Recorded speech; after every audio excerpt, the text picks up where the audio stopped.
time for Two Guys and a Goalie with Dustin Nielsen, Matt Cassian, and the goalie, Joaquin Gage. No Dustin Nielsen, no Matt Cassian. It's Guy and a Goalie. Matt Iwanyk, Joaquin Gage with you here on Two Guys and a Goalie here on EdmontonSportsTalk.com, on TuneIn, iHeartRadio, as well as those watching on YouTube. Two Guys and a Goalie presented by GS Construction, setting the industry standard for 50 years with quality, efficiency, and safety driving their success. Visit them at gsconstruction.ca. Gager, you made it home. You were having a time watching the women's beach volleyball team. We had Chris Morris, the head coach of the University of Alberta men's football team, and as soon as Canada won, you came in, stormed in, opened that door, and said, "We did it! We did it!" Yeah, Tommy would have hated that, but I think in Olympics it's okay if Canada's doing something and we incorporate we. Is it not? Is that it's we're Canada? All in this together. We're all Canadians. Of course, it's okay. So whenever it comes to our country, absolutely, it's us. You know, they did it, and we'll give them credit too. But we as Canadians are watching our Canadian team go for gold in beach volleyball. We're a beach volleyball nation. Beach volleyball is very exciting to watch, like the ebbs and flows of it, right? A team gets hot, gets cold, there's side outs, changeovers, little talking in between. That was a nail-biting match. Like, Swiss went up first, won the first set. Canada's down, one or two match points. They managed to eke out the second set. Yeah, I didn't know they were down. They were up against match point. Yes, so it was they get to win by 2 in the second set. Got to 20.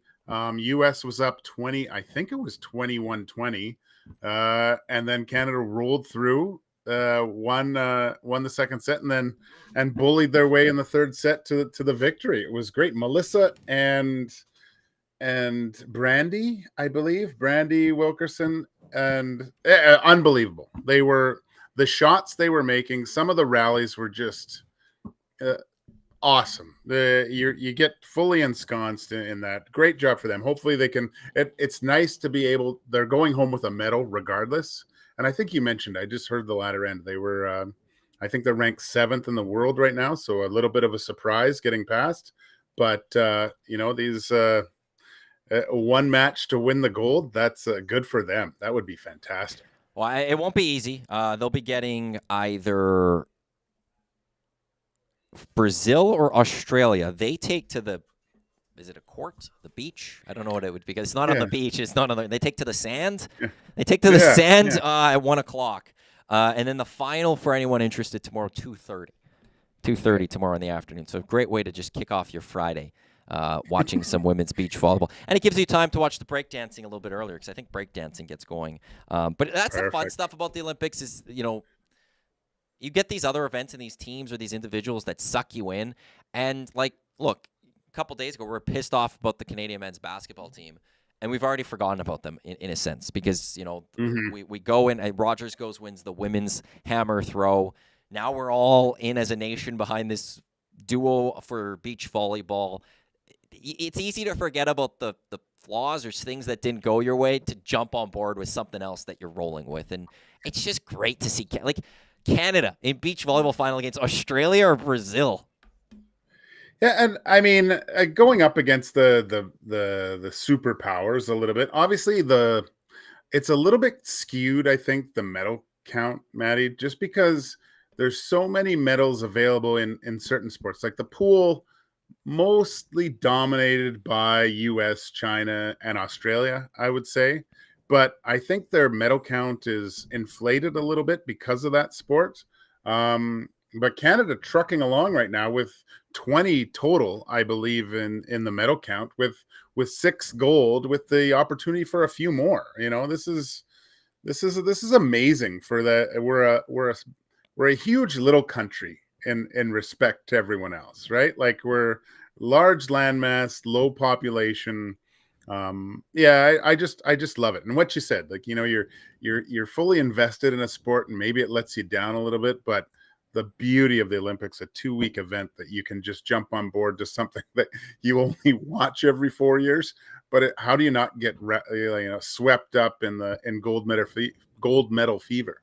Athletics have 48 medals handed out. Swimming has 35 medals that get handed Yeah. out. The next closest, like no one's even in the 20s. You've got like shooting and judo both at 15 medals. So there's a big discrepancy, and it does change quite a bit. Rowing's got 14. I remember having this debate at 1260 on air, and there's just some people that just don't have time for it. But I'm different, like, because we're a nation of now like 41, 42 million people or whatever, so larger than we used to be. But you only could produce so many high-end athletes. Like, there's only so many individuals in a certain age group that could go and be top-end athletes. And I'm okay not being just the true, like, dominating in hockey, where it's not even a question of who's going to win at the World Juniors. It's not a question who's going to win at the Olympics or World Hockey Championships or things like that. It's the Hlinka Gretzky. Like, it's not even a question. Canada's going to absolutely roll because all of our best athletes go to hockey. I'm okay taking a step down a little bit at hockey, where I'm not saying we're not going to win anymore, but the other countries are a little closer to us. In exchange for that, we have athletes that are successful on the global stage in some of these bigger events around the world, like summer in swimming, like when Bianca Andreescu won tennis, like that we see, across the board. DeGrasse did win the 200 meter, but in the hammer throw, I like seeing these other events and us being successful there, even if it means maybe that we're not all going to be just this complete superpower at hockey, and other people are closer to us. Where do you stand on that?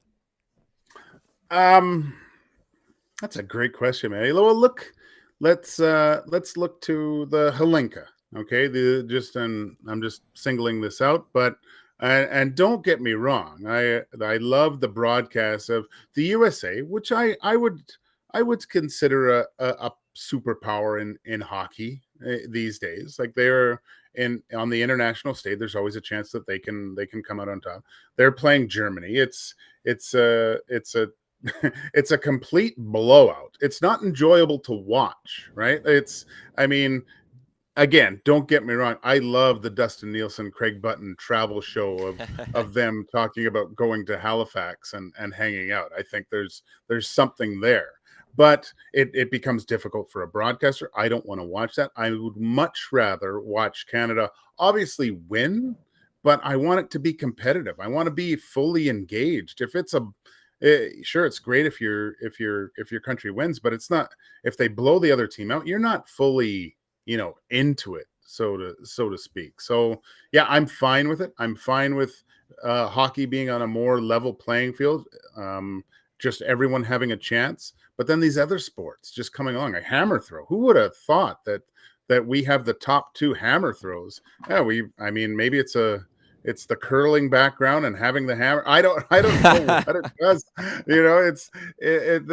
It's great. And just when personalities are born out of the Olympics and getting to know these people, their journey, how hard they've worked for 4 years.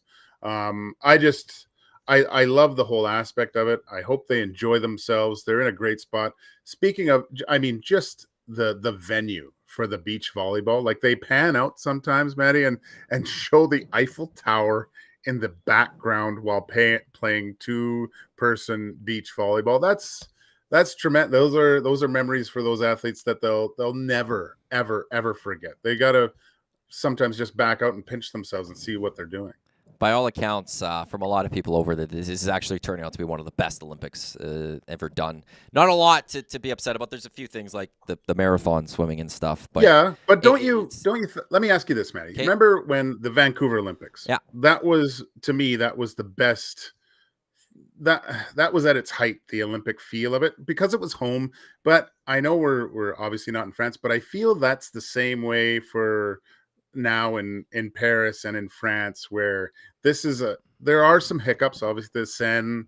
We had hiccups here in Vancouver with the bobsleigh track, yep. Right? It was Blush from I'm gonna get. I think it was Kazakhstan or something, but dying and passing away before the opening passed away, ceremonies. and it was dangerous and things Yeah. like that. But on the whole, I taking my dog for a walk, and you see the screens in people's homes. it's Olympics that's on every TV. I think what's helped is for this Olympics and why Canadians, like you're talking about Canadians getting on board, or are you talking about in France, like the French getting behind it? I just feel I see the same type of what's the right word? Admiration for my country, bringing the country closer together, something like that. In times when there's a lot of decisiveness and separation, I think sports is the ultimate thing to bring people together, and I think it's needed. One of the things that helps is that I look at the last few Olympics that we've had. Beijing in 22, Tokyo in 21, South Korea in 18. Not good time zones for us. The majority of the stuff was happening, starting at like if I'm getting my time zones correct, like 8, 9 o'clock at night, going until maybe 7 in the morning or something. So it's all replays we're watching, and whenever a medal was won, we know it happened when you wake up. People like me, I get the notifications, or you'll find out, oh, we won a medal, and then you're watching the replay. But it's not like, oh my God, when's the next women's beach volleyball match happening? Because I need to watch it tomorrow at 2:30. We need to go watch. Like, we got to watch this. We had 3 straight time zones that just weren't there. And now we're in Paris, where I think events kind of started about 3 o'clock our time here in Edmonton, which is 5 o'clock Eastern, which is a pretty good time. And they go until 3 o'clock in the afternoon. And so all day, it's very easy to stay in tune with what's happening out in Paris and out in France. And that's just gets us into that Olympic spirit, because then also, hey, look, we could follow women's beach volleyball. Oh, hammer throw is going on right now at noon. I'll throw this on and watch it. And we have access to all the sports. So I feel like that's part of it, which is also going to stay because the next Winter Olympics is in Italy. So it's a similar time zone. After that, we go to LA for the Summer Olympics. It's entirely our time zone. Then we go to France for the next Winter Olympics, which is similar to what we're doing now. Then we go to Australia, which will be interesting to see. But then we're back in Salt Lake, and we're in our time zone for winter. So I feel like get used to the Olympic spirit for every 2 years, because there's going to be a lot of it in this country. Absolutely. I do too. I love it. I do too. Yeah, Vancouver was absolutely amazing. Let's get into some discussion here. And actually, I read just before the show started. From 48 minutes ago, I guess speaking to Swedish newspapers, Oscar Klefbom is now officially retired. He's now talking about he's done playing. Quote unquote, he says, "I'm very happy with my career. I'm just grateful that I got the chance to play as many games as I did, even though it was with an injury." For Klefbom, who's left with the tough choice, he says, quote unquote, on one hand, I would be risking not being able to lift my children, enjoying life after hockey. On the other hand, I almost want to risk everything because being on the ice is the most fun I know. But he's out talking to Swedish papers. This is coming out over the last few hours. Finally, officially announcing his retirement. And underappreciated, underrated defenseman for the Edmonton Oilers, do you think? Because I feel like at times he was more important than actually at times we gave him credit for. My view on Oscar Klefbom was not the uncut, but the unknown uncut diamond, so to speak. I think there was something there with this player. It all lined up perfectly. Adam Larson, kind of a mentor. There was a lot of more offensive upside, I think, with Oscar as well. I think he would have settled into a role more so, if I'm looking at Swedish comparisons, like Nicholas Kronwall, right? Mm-hmm. Somewhere in there where he's counted on defensively. There is some offensive upside, but we just never knew. And it was always that hope that he was going to develop into that, and he kind of was at that point, the number 1 or number 2 or number 3 defenseman on the Oilers at that point. That's got to be tough. I mean, that's a huge decision. I applaud him for that decision, Matty, because there's a lot of guys that would just try to battle through that, and unfortunately, probably have life-altering injury that would affect his everything he does after he retires from the game of hockey. So I do commend him on that. But yeah, selfishly, I would have loved to seen him. Can you, if you kind of look at the Oilers defense, like the back end now, can you imagine what an Oscar Klefbom on that back end would look like too? And I've thought about this, and I've talked about this with my friends. Not so much me. They've brought this up, but we always talk about the Nurse contract, right? Nurse was kind of thrust into that role and ran with it. Like, he had a phenomenal season. But if Oscar Klefbom is healthy, those minutes get split up. And I don't think you have a $9 million defenseman, because just there's the minutes are distributed more evenly between those two. If they're both playing in the bubble, they're both getting raises and stuff, but you don't see that overloaded, heavily weighted contract. And you just have a very, very solid, if everything went as to plan, that's a formidable back end that you're looking at with Klefbom, Nurse, Ekholm, Bouchard. That's a very, very deep top four. Yeah, with Klefbom, it's the contract thing there. Like, it would have also been one, maybe the Oilers would have been willing, like, hey, Nurse, you want to go to the market? Go to the market. We've got, like happened with Larson. If they have Klefbom, they're not maybe as, with no Klefbom and Larson, like, you can't risk losing another defenseman, and that kind of sped that up. But if you have Klefbom there, maybe you don't let him go. I just, whenever Klefbom was out of the lineup, he was noticeable. It was absolutely noticeable. And that, to me, is the sign of how important he was for this team, is that the moment he stepped off the ice for an injury, wasn't around, you're going, man, what would this team be like if they had Oscar Klefbom right now? And I remember, I think it was the COVID year, McDavid went down prior to the March with a little bit of an injury, and the Oilers were holding on. They were able to get some victories. Leon and that line with Yamamoto and Nuge was rolling, and they were carrying the team. And then Klefbom went down for a couple games, and that's when they started losing. And it was, and I'm not saying Klefbom's more important than McDavid or something, but just they really, especially with what the defensive core was for the Oilers, they really needed Klefbom, and losing him was so tough. So happy for him to making that decision that he's made, though. Like, I would hope most people, like, the idea to pick up your kids, you might not be able to. To me, Oscar Klefbom, you made the right decision. So good on you. What a career. Let me ask you this, Matty. If like you dealing with the shoulder injury, what if the doctor said, you know what, Matty, you can't play golf anymore if you want to raise your kids one day over your head? What type of decision? Let's put the Oscar Klefbom skates on you and see if it's. Are you sacrificing kids for long drives, or what's happening? At this point in my life, 100%. I'm good with the golf. I've got nieces. I'm good. Sorry, Mom. Sorry, Dad, if you're listening, but I love my golf a little too much, and I'm nowhere near close to having kids or anything like that. So I'm good with the golf. I'm good with the golf. All right. Well, on that, like. Well, for once, I did contemplate, like, what if they said I can never golf again? I was going to be devastated. But actually, I remember talking about the shoulder surgery with Davin from Green Plan.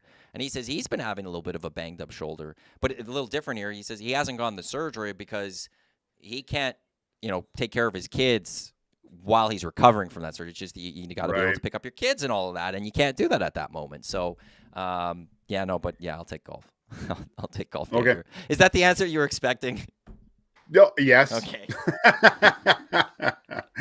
Well, I saw it, like, you in a golf cart. Even though you didn't golf at the tournament there, you seemed just you were working hard, but it was a relaxed Matty. Like, just in your, it was like seeing a wild animal in their natural habitat. This is where Matty's supposed to be. I was in my happy place. It was sunny. It was hot, which I love. I was in a golf cart on a golf course. Yeah. The only thing missing was swinging the club. So that was it. So yeah. With a great looking golf course, I have to say. Even my daughter, because she was my caddy at that day, she keeps bugging me. Because when are we going golfing again? She said the ranch is great. It's close. It's just outside of town. But it seems like you're not in Edmonton when you're out there. Absolutely. Now, this is Two Guys and a Goalie, presented by GS Construction. Matthew Iwanyk, Joaquin Gage with you here on Edmonton Sports Talk, your clear choice for Edmonton sports. Mentioned this to you before you left home. today. The NBA, they're in talks with FIBA, who are the governing body of basketball, for European expansion, according to the commissioner of the NBA, Adam Silver. Now, that's not to go into divisions being played with teams out in Europe, but it's either to do one of two things, which is establishing an annual tournament in Europe or having an NBA-owned and operated league out in Europe, which I believe to be more like the NFL Europe that we used to see. Taking this to hockey, because this is a hockey show, we did a commissioner show last week with you and Cass, but if you were in charge of hockey, if you were running hockey, if you ran a hockey team, if you're Daryl Cates and all that, you're always looking for more business with this league. How would you approach Europe if you're the NHL? What would you like to see done? Oh, okay. So what I'd love to see done is a European league that is, on par with the NHL. Okay. So the leagues are quite similar. They're just on different continents, right? This gives you the opportunity, and we've been talking about this lots over the past few months, Matty, the in-season tournament, right? This is a way that I think, again, this is a perfect world where we've always been discussing lower games, right? But this is a way to keep those home dates and play in a certain kind of cup throughout the season. So maybe it's the top few teams that the league shuts down for a week, and there's a few games in Europe, there's a few games in North America that you look towards that challenge cup, that whatever cup it is throughout the regular season, that in-season tournament with the European teams, the best teams in what, I don't know how you structure it, maybe their divisions and stuff.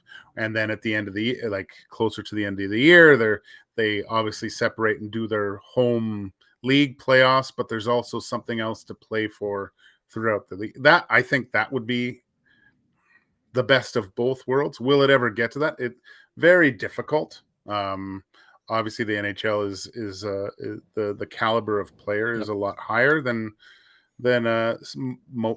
basically all the leagues in Europe. But if I could wave a magic wand to get it kind of that global league with maybe even the championships comes down, the championship of each league face off in a the real world champion. I think that there's something to that a little bit. The KHL once tried to go global, well, continental, I should say, in Europe and grab teams from across Europe. I could see maybe the NHL wanting to do something like that, where they have, take all the clubs from the top clubs from all the leagues and putting them in one league. And it wouldn't be the NHL full of talent, but just the next step lower. You played over there in Europe. Do you think the NHL could get the top teams to leave their leagues to join up for a new league that's NHL Europe or whatever it is? Or are those teams going to be too committed to the history and legacy of those leagues that they were in? Yeah, I don't think so. Because, the jersey over my right shoulder, I don't know if you can see it, but that's the team I played with in Stockholm. 1891 is when that hockey team was established, right? Like, so there's way too much history, I think, for them just to kind of jump ship, so to speak.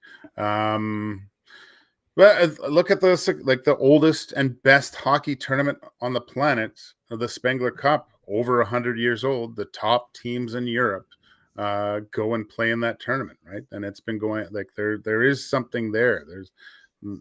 It's just, I don't know how to tap into it. I don't know the answer, but a global hockey league, I think, is the next, I don't know if it's going to happen in our lifetime, but it is the next evolutionary step for the game of hockey. Wow, but the funny part is the NHL, it doesn't seem like they played the game out in Australia this past preseason. They play those global games out, and I think they're going to Czechia this year, or Czechia. I always forget which one that is. But they're looking to expand to 36 teams here, North American-wise. And it just seems a little quite short-sighted that if you're going to expand and to a degree dilute your product for now until you can get the talent back up to fill across 36 teams, You almost feel like I'd rather see that with 4 to 6 teams in Europe, and actually, even if it's not a full league, at least have like the division, the European division, where you've sold teams to Germany and Sweden and stuff like that, and you have teams over there. You'd have to use those markets like the Sweden, Finland. I would say even Germany's would be popular. You would need Germany because the size of it and the money, like the money would be there in Germany and the market and stuff. You'd want Germany because England's not there. France isn't there, and I don't think Italy's there right now. So of the top European countries, like it's Germany. They at least are the closest of being a hockey nation. You'd have to have 1 or 2 teams in Germany. What constitutes a hockey nation, though, Maddie? What in your eyes? I think there's 2 things to me. One is they have an established league that gets the support, but 2 also they're successful to a degree on the international stage. Okay, so the one box in a lot of these places that you just mentioned is already checked. Yeah. Like how many professional hockey leagues are in Canada right now? Professional? So it's professional hockey leagues. 2? AHL, because you got AHL teams here in the NHL. Yeah, there's a few so most of the AHL teams are in the US though, right? So let's just say that about the NHL too. Okay. Yeah. Okay, let's go north. So 2. Well, if we're going full North America, let's even say 3. Okay. Germany has 3 professional leagues. There's a top division, second division, third division. Sweden's got like 5. Same in Finland. Switzerland has 3 professional leagues. Like there's a top tier, second tier, third tier. Italy even has 2-tiered teams. So they're already checking off one of those boxes. There is established kind of niche leagues that have a following. So the thing that has to be worked on is get them all to that competitive level at the national level. That'll be a little bit more difficult. Well, we're seeing that though with Germany right now. Like there's a lot more German players that are coming that are successful in the National Hockey League at the highest level. The one thing though you said there about they're niche leagues, and that's part of this too. Is that if you're bringing an NHL franchise there, can you sell out 15 to 18,000 seats? That's the big part of that. And so are those hockey nations enough? I believe Sweden could do it. I believe Germany could do it. I believe there's quite a few. But then on top of that, you need the advertising dollars to want to be on board. And that's why Germany, to me, is, if you're trying to advertise to the world, like Germany is one of those bigger nations as opposed to Sweden. I'm sure there's a lot of dollars that would come in sponsorship-wise in Sweden, but does it have as much of an appeal across Europe and stuff like that? When you could say you're in Germany, it adds to your league. I'll be intrigued who's the first league that ultimately gets to Europe. Who will be the first league that with their league, with their teams out there? I would have said hockey would have a little bit of an advantage over basketball because I feel like just of the history of all those leagues that they're there. And I don't know fully how big the basketball leagues are across Europe. I know Spain's massive, Greece is massive, Israel's massive, and that. But I feel like kind of that the hockey culture is a little more established European-wise, that the NHL could do it before the NBA. But will the NFL get there first? That's the bigger question. And I think the NFL will ultimately. Well, yeah, isn't Jacksonville, they're playing 2 games there. Like they're spending 2 weeks there in October. It's only a matter of time. I can't even imagine. I think it's easier for football too, right? 1 game a week where you get over there early, get acclimatized, get back. I think that there's a way bigger possibility for those guys. One, there would be the money I think would be there. I'd be fascinated what an NFL expansion team would go for. NHL's going for it'll be $1 billion or whatever it is. I don't even want to guess what an NFL is. I would say $4 billion, and I'm probably underselling it maybe. Yeah. But I would think like they could immediately do a division entirely in Europe, have 4 teams. there would be those big bunnies that would want to buy those franchises, and you could have 2 European teams come to the U.S. for 2 weeks, and then they go home for 2 weeks, and just you could easily transition things around. So I will be completely fascinated to see how that fully plays out with when these leagues ultimately do it, because we complain about time zones now. Oh, the Oilers-Panthers. That was a long distance between 2 cities. Wait till eventually we're talking about, you got to go to Europe every 3rd week or every month or something. Oh, imagine Tommy's going to be bitching all the time with the pregame shows and the game in Prague. Oh, I didn't even think, how great would that be? We're going to get we'd get afternoon games out here, morning games. Yeah. People would know how to handle it. I've got to work. How am I supposed to watch the Oilers against Prague? Well, you're going to have to make it work, I guess. This is 2 guys and a goalie. Matthew Iwanyk, Joaquin Gage with you, presented by GS Construction. Visit gsconstruction.ca and click Ready to Work, or visit their page at indeed.ca with their next up program at GS Construction. It's not a job, it's a career. Momentarily, we will get to hire it or fire it, but we are probably a month and a few days away from rookie camp actually opening up for the Edmonton Oilers. And then it's going to be the season. Officially, they announced the preseason game schedule, I think, just a couple of days ago. Gager, putting you on the spot, so apologies. But as we get set to get through these 5 weeks or whatever till we get to training camp of the Edmonton Oilers, for you, what would be the 2 or 3 biggest questions you have about the Oilers heading into the 2024-25 season? Yeah, that is putting me on the spot. I'm trying to think of some stuff that not the obviously the good start. Well, I think that would be one of the bigger ones. Is that one of the things people could argue about this playoffs is that the Oilers needed the home ice a little bit more. Could have home ice made a difference in Stanley Cup, and the reason the Oilers didn't have home ice throughout the playoffs was because they got off to a god-awful start. So maybe there is that is one of the things. Can this team get off to a good start through the month of October and November, which in turn will help them come playoff time? I think they can. I think the biggest thing is to solidify. I mean, if I've said this before, a young player coming into the rookie camp, training camp, it's very disheartening when you look at that Edmonton Oilers roster, right? There's if they go into camp, the only way a young guy has any kind of light at the end of the tunnel of maybe starting game 1 is if either Broberg or Holloway's contracts, maybe they're not done yet, right? And I think if that's the most important thing to me, we've seen it doesn't even matter. There's very talented guys. And I look at William Nylander, who I've become kind of a fan of. I think he's one of the best, if not the best player on the all around with the Toronto Maple Leafs. He when he missed time, it took him weeks to get back to speed, right? There's just so much you lose missing training camp, missing a few of those exhibition games.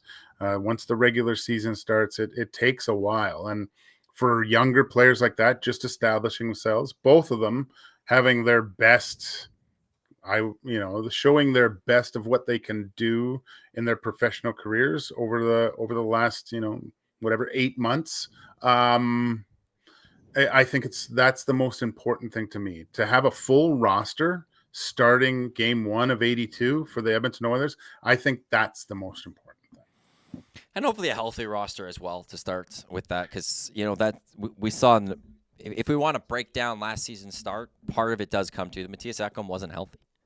And, he got injured throughout, leading into training camp, and then by the time he started playing, he wasn't Matthias Ekholm. He wasn't close. I mean, you said it. You said it before. When Klefbom went out, they were a different team, right? And to replace a minute munching defender is very difficult when you don't have it. And it took him time to get back to speed. It was probably 5, 6, 7 games before he looked like the Matthias Ekholm that we've all become accustomed to. How do you think Calvin Pickard handles this offseason going into a season where he knows he's on an NHL roster and he's the number 2? I think he really benefits from this. There's a few things. His age. He's going into and familiarity. He's going into a role that he's accustomed to. He's had prior success.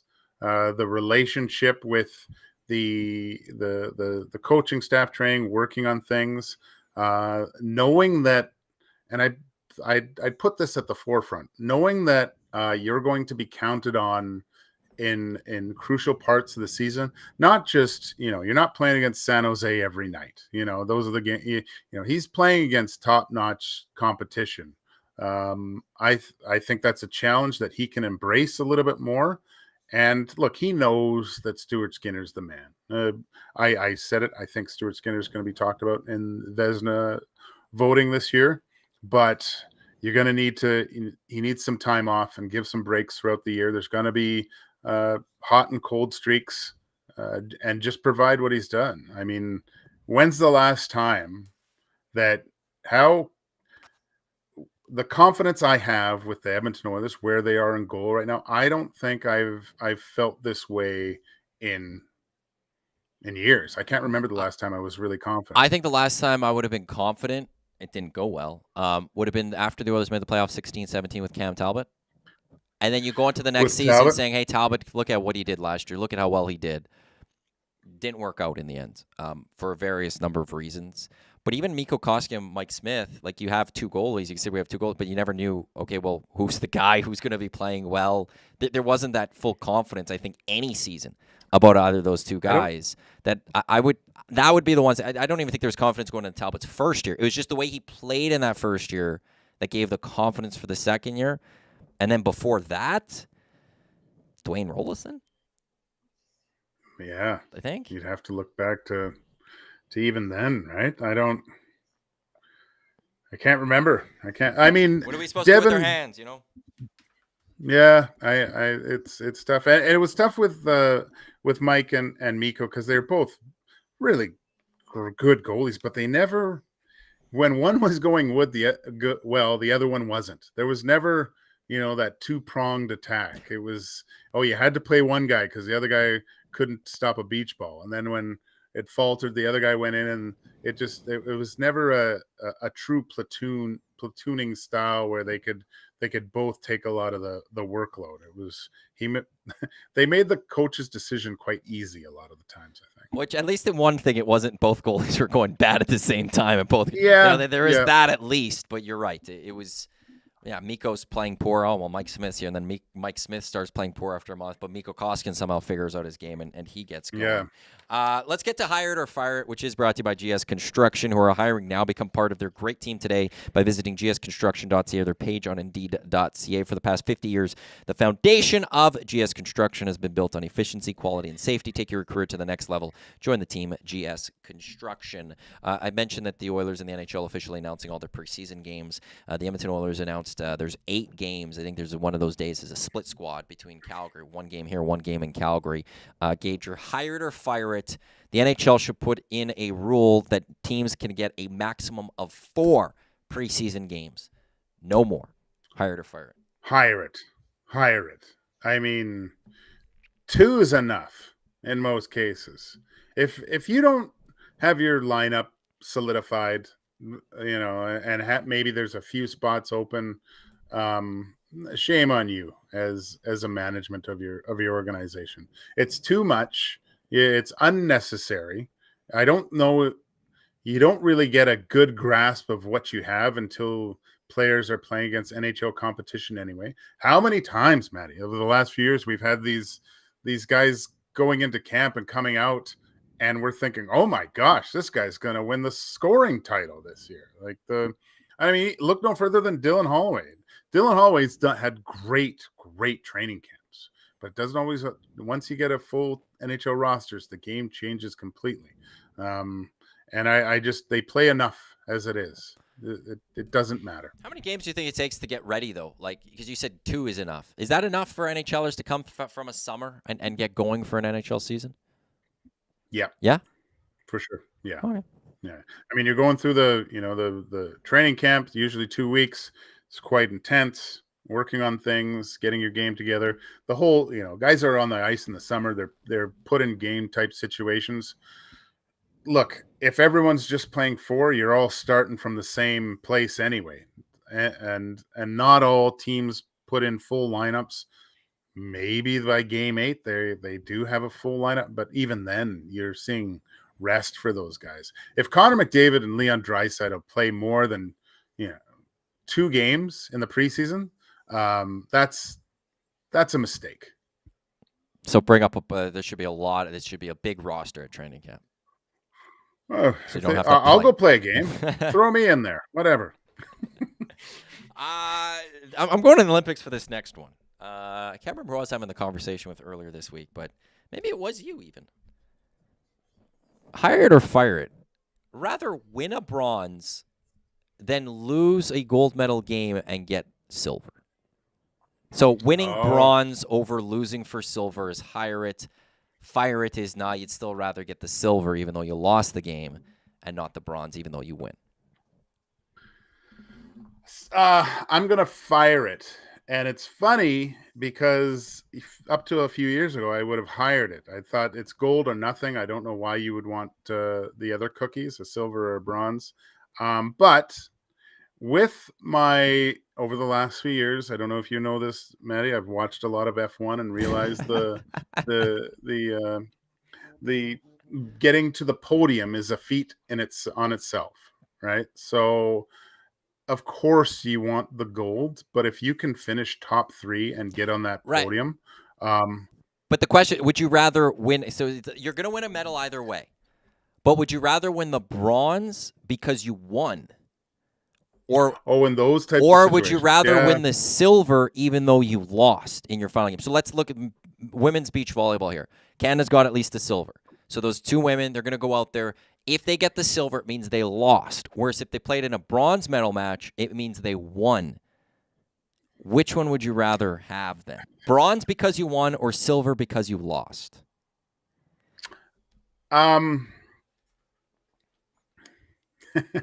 It's tough because it's right away. I would probably in the moment. Yeah, that's a tough question because you're losing the gold and it's a second place, but winning the bronze, you're going out a winner, right? Yes. That's the tough. That's the conundrum there. Whereas the silver, you could argue you got there, you got to the final, but you'd also maybe be a little more bitter going, I was so close to the gold. Whereas bronze is, man, I still lost that semi. I wasn't getting the gold, and I look at this, I got my medal. Or the flip side, though, is also if you get the silver, you won that semi, though. You could say, I won that match to get to this spot. So it's short-term bronze, long-term silver. How's that? I think that's a fair way of looking at it. Yeah. Because in the moment, you that's lost. my gold medal. Yeah, you feel like if you lost, I don't think you're going to just start. We're going to see that you don't start celebrating. You don't start cheering. Yeah. Whereas you win a bronze, you're going to start cheering and stuff like that in those type of situations. But yeah, I think long term though, you could look back and you'd rather have silver than bronze. Exactly. Yeah, exactly. I always find that one. It is a tough one. It's a tough one to deal with. Hire it or fire it. Your wieners are going to be the best they have been all season at Commonwealth this weekend. Oh, hire it. It's I think, and I said this before, I have to look at my schedule and look at the Trey Ford starts, but I think my wiener is undefeated when Trey Ford starts a game. So I got to bring my A game. This is my gold medal match, Maddie. This is when I have to bring it and make sure that I'm not upset with a silver medal performance afterwards. Although they'll still be good and I'll feel good about them later, it's all about winning in that Sunday afternoon. Well, it's ultimately it's a situation that, this team is coming off a victory. They're excited about Trey Ford. They're going to bring their A game. Joaquin Gage needs to bring his A game to match him. And it's interesting how both teams are going into it too, right? The big loss, losing their quarterback, feeling good about themselves, winning against the best run defense in the league, putting up a lot of points. I'm saddened a little bit that I'm not able to watch this whole game. I might have to throw the iPad in the back and have it on because.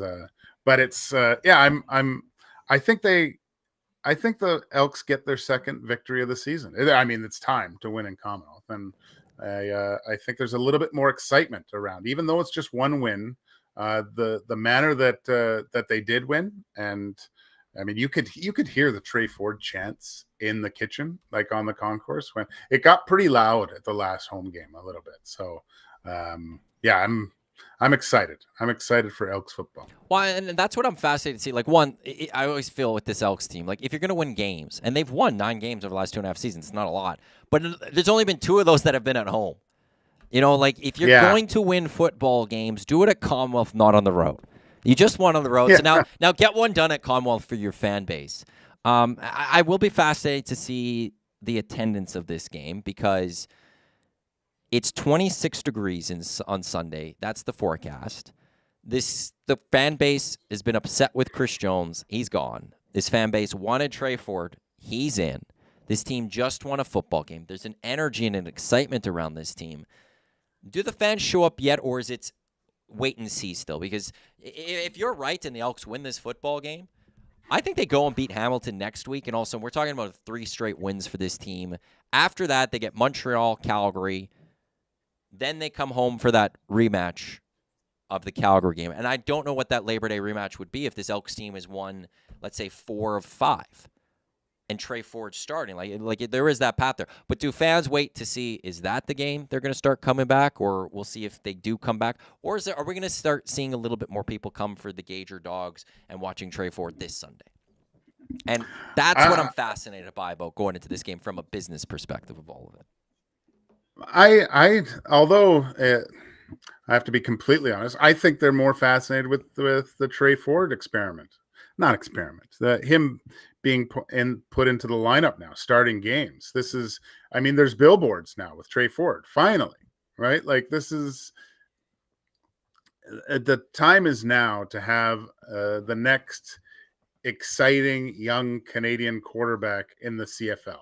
And maybe, and talking to some people, and they were saying, well, you know what? He was learning a lot from Bethel Thompson. You can see a little bit. I think you can see, and the amount I've seen from Trey Ford when he started, there is a little bit more patience, and I equate that to maturity from a quarterback. Like, he made some beautiful plays from the pocket that last game too. It wasn't just scrambling around and making things happen with his legs. Like, there was some composure there too, which I found, wow, that's something, like, that's the full package. Those are, and the ability to keep defenses on their toes like that. He can being a dual threat. I think that's great. So yeah, I do think you'll see fans. I don't think people will wait, Maddie. I think they're interested to see what Trey Ford, because it's, and not only is he a good, but he's entertaining.